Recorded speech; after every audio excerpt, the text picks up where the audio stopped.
यांनी किसान सन्मान योजना सुरू केली आणि आमच्या शेतकऱ्यांना 6,000 रुपये हे मोदीजींच्या वतीनं देण्यात येतात।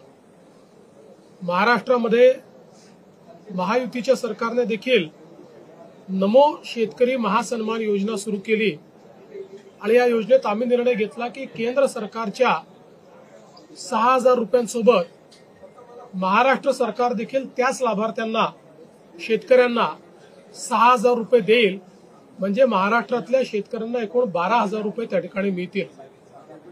आपल्याला कल्पना आहे की या संदर्भात दर 4 महिन्यांनी आपण 2,000 रुपये त्या ठिकाणी त्यांच्या खात्यामध्ये देतो, 2,000 केंद्र सरकार देते, असं 3 हप्त्यांमध्ये आपण हे पैसे देत असतो। नुकताच प्रधानमंत्री महोदयांनी 20वा हप्ता या योजनेचा त्या ठिकाणी दिला आणि त्याच अनुषंगाने आता आपण देखील आज मंत्रिमंडळ बैठकीनंतर शेतकऱ्यांच्या खात्यामध्ये आपला नमो शेतकरी महासन्मान योजनेचा जो हप्ता आहे तो जमा करण्याकरता आपण कार्यक्रम केला आणि एका क्लिकवर हे पैसे आता जमा झालेले आहेत।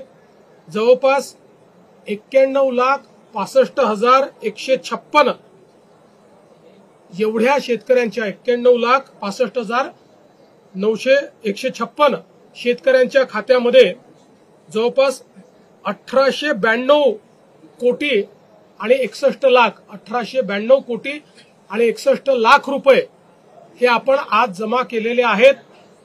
आणि मला विश्वास आहे की ही जी काही मदत आपण करतो त्याच्या पाठीमागचा आपला हेतू हा असतो की शेतीच्या कामामध्ये जे काही छोटे मोठे खर्च शेतकऱ्यांना येतात किंवा अनुषंगिक खर्च येतात त्याच्यामध्ये त्यांना मदत मिळाली पाहिजे। आणि निश्चितपणे आपल्याला कल्पना आहे की या महासन्मान निधीचं सर्वच शेतकरी सातत्याने स्वागत करतात, त्यामुळे आज ते पैसे आम्ही जमा केलेले आहेत।